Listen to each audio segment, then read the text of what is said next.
ജന്മനക്ഷത്രത്തിൻ്റെ പ്രാധാന്യം, ക്ഷേത്ര ദർശനവും വഴിപാടുകളും ജ്യോതിഷവുമായിട്ട് ഉള്ള ബന്ധം.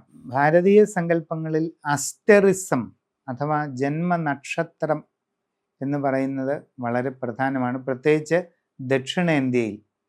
ഇപ്പം ചിത്തിര നക്ഷത്രത്തിൽ ഒരു കുട്ടി ജനിച്ചു എന്ന് വിചാരിക്കുക. അടുത്ത വർഷം ആ ചിത്തിര നാൾ വരുന്നത് എന്നാണോ അതാണ് നമ്മളെ സംബന്ധിച്ച് പിറന്നാൾ. ഇപ്പം ഈ വർഷം ജനുവരി 25-ന് ഒരു നക്ഷത്രത്തിൽ ഒരു കുഞ്ഞുണ്ടായി. അടുത്ത വർഷം ജനുവരി 25-ന് അതേ നക്ഷത്രം വരണമെന്നില്ല.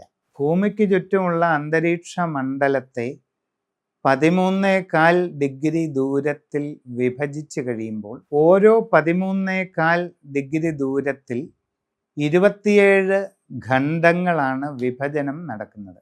13.25 ഡിഗ്രി ദൂരം വരുന്ന 27 മേഖലകളാണത്. ആ ഓരോ മേഖലയും ഓരോ നക്ഷത്ര മേഖല ആണ്. കോൺസ്റ്റലേഷൻ എന്ന് ഇംഗ്ലീഷിൽ പറയും.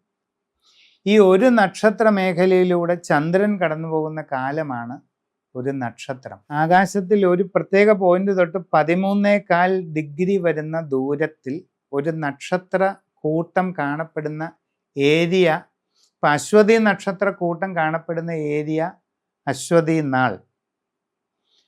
ആ അശ്വതി നക്ഷത്ര മേഖലയിലൂടെ ചന്ദ്രൻ പാസ് ചെയ്ത് പോകാൻ എടുക്കുന്ന ഒരു ദിവസമുണ്ട്. അതാണ് അശ്വതി നക്ഷത്രം, അല്ലെങ്കിൽ നമ്മൾ അശ്വതി നാളെന്ന് പറയും. ഒരു കോൺസ്റ്റലേഷൻ്റെ പശ്ചാത്തലത്തിലൂടെ ചന്ദ്രൻ കടന്നു പോകുന്നതായി നാം വീക്ഷിക്കുന്ന ഒരു കാലയളവ് ശരാശരി ഒരു ദിവസമാണ്. അതാണ് ഒരു നാള്.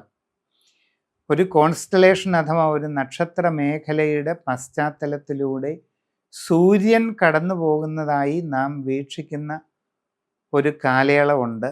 അത് 13.5 ദിവസം വരും. അതാണ് ഒരു ഞായർ വേള അഥവാ ഞാറ്റുവേല. ഇപ്പം നമ്മൾ ജനിക്കുന്ന കാലത്ത് ഏത് നക്ഷത്ര മേഖലയിലൂടെയാണോ ചന്ദ്രൻ കടന്നു പോയിക്കൊണ്ടിരുന്നത് അതേ ദിവസം വീണ്ടും ആവർത്തിക്കും അടുത്ത ആണ്ടിൽ. ആ സമയത്ത് നമ്മൾ ജനിച്ചതിന് സമാനമായ ഒരു ആകാശ പശ്ചാത്തലം ഒരുങ്ങുകയാണ്. ആ സമയത്ത് ചെയ്യുന്ന പ്രാർത്ഥനകൾക്കും ജപങ്ങൾക്കുമൊക്കെ നമ്മളോട് കുറച്ചുകൂടി ലയം പ്രാപിക്കാൻ, ഒരു തന്മയീഭാവം പ്രാപിക്കാൻ സാധ്യത കൂടുതലുണ്ടെന്നുള്ള കണക്കുകൂട്ടലാണ് ജന്മനക്ഷത്ര വഴിപാടിൻ്റെ പ്രത്യേകത.